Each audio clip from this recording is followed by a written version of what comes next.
Praise the lord. ప్రభువైన యేసుక్రీస్తు నామములో ఈ ఉదయకాలమందు మీ అందరికీ కూడా శుభములు తెలియజేస్తూ ఉన్నాను. ఈ ఉదయకాలమందు పరిశుద్ధ గ్రంథంలో నుండి దేవుని యొక్క మాటలు గమనిస్తే మత్తయి సువార్త 6వ అధ్యాయము 2వ వచనములో ఒక మాట వ్రాయబడి ఉన్నది.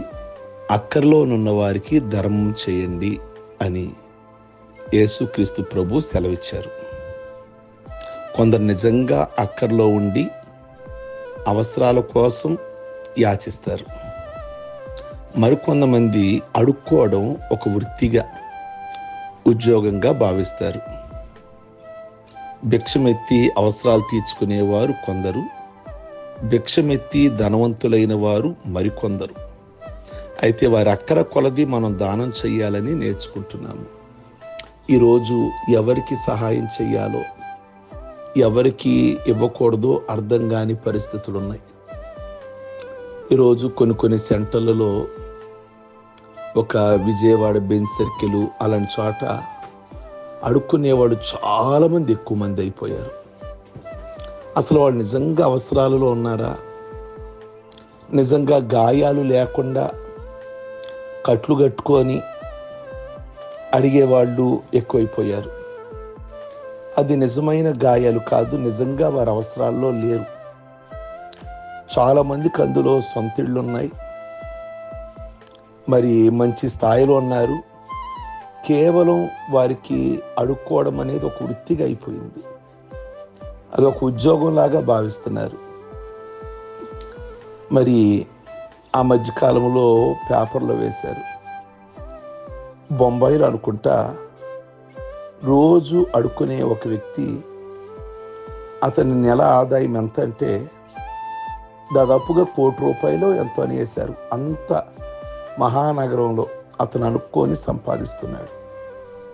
కనుక ఈరోజు నిజంగా ఎవరు అవసరంలో ఉన్నారు, ఎవరు కష్టంలో ఉన్నారు, కాస్త మనం గమనించి మనం ఇస్తే మనకు కూడా తృప్తి అని అనిపిస్తుంది.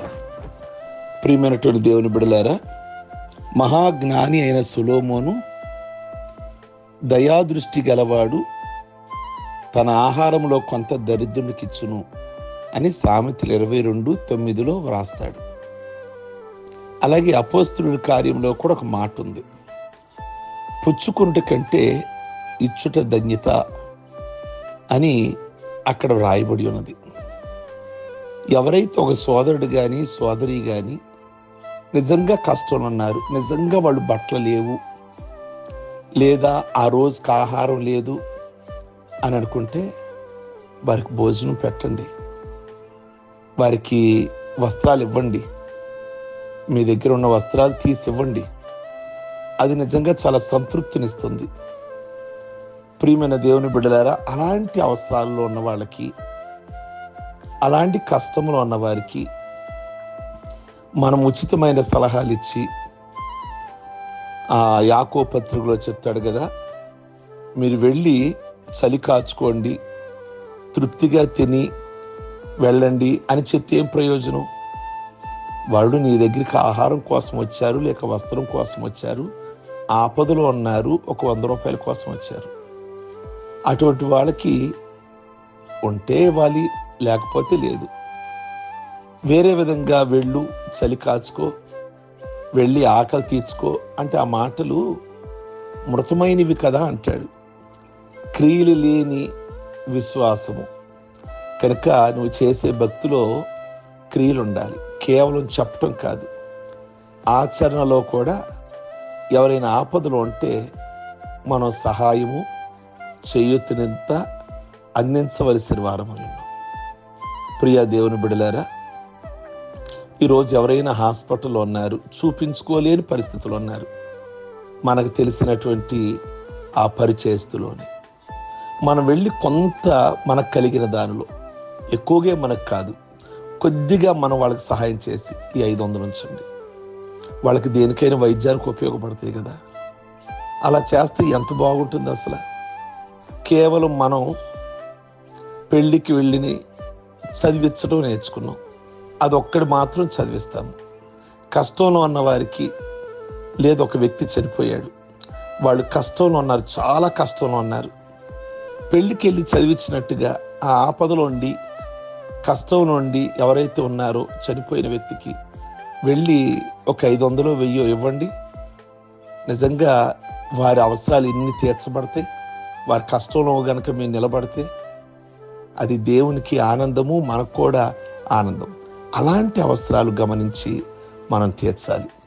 కనుక అదే ప్రభు చెప్పినటువంటి మాట. అలాగున మనకు కలిగిన దానిలో, మనకంటే ఎక్కువ చేయమని ప్రభు చెప్పాల. మనకు కలిగిన దానిలో మన దగ్గర 10 రూపాయలు ఉన్నాయి, 1 రూపాయి సహాయం చేద్దాం. మన సంఘాలలో ఎవరైతే కష్టంలో ఉన్నారో. కనుక అలాగున ఈ రోజు నుంచి మనం ఒక మంచి నిర్ణయం తీసుకుందాం. దేవుడు మిమ్మల్ని దీవించునుగాక. ప్రార్థించుకుందాం. సర్వశక్తి కలిగిన ప్రభువా, అక్కరలో ఉన్న వారికి సహాయం చేయాలి అని మాట్లాడారు. నిజంగా మా చుట్టూ అక్కర్లో ఎవరైతే ఉన్నారో, వైద్యము వారికి అవసరమేమో, ఆహారం అవసరమేమో, వస్త్రాలు అవసరమేమో, వారి పిల్లలను చదివించలేని పరిస్థితిలో కనుకుంటే, మాకేదైనా కలిగితే ఏదైనా వారికి అడ్డుపడడానికి కృప దయచేయమని ప్రార్థిస్తున్నాను. ఈ మాటలు మాకు దీవెనకరంగా ఉంచండి. కేవలం ప్రార్థన చేయటం, కేవలం మందిరానికి వెళ్ళటం కాకుండా ఇలాంటి మంచి కార్యక్రమాలు నేను, నా భార్య, నా పిల్లలు అనే కాకుండా కాస్త సమాజం కోసం కూడా ఆలోచించే మనసు ప్రతి ఒక్కరికి ప్రసాదించమని, అలాగ ఉండాలని మీరు కోరుకున్నారు ప్రభువా. అందును బట్టి మీకు వందనాలు. ఇలాంటి సత్యాలు ఎన్నో నేర్పించారు సమాజంలో ఎలా ఉండాలనేది. ఈ ఉదయకాలం ముందు ఈ మాటల ద్వారా అనేకులకు దీవెనకరంగా ఉంచమని ప్రార్థన చేస్తున్నాము. ఈరోజు పెళ్లి రోజులు, పుట్టినరోజులు, రక్షణ పొందిన రోజులు చేసుకుంటున్న బిడ్డలందరినీ కూడా ఇలాంటి సంవత్సరాలు అనేకమైన చేసుకుంటూ మిమ్మల్ని స్తుతిస్తూ ఘనపరుస్తూ వారి జీవితాలలో ముందుకు కొనసాగడానికి కృప దయచేయండి. యేసు పరిశుద్ధ నామములో అడుగుచున్నాం తండ్రి. ఆమేన్. God bless you. ఈ ఉదయకాలం ముందు మీ అందరికీ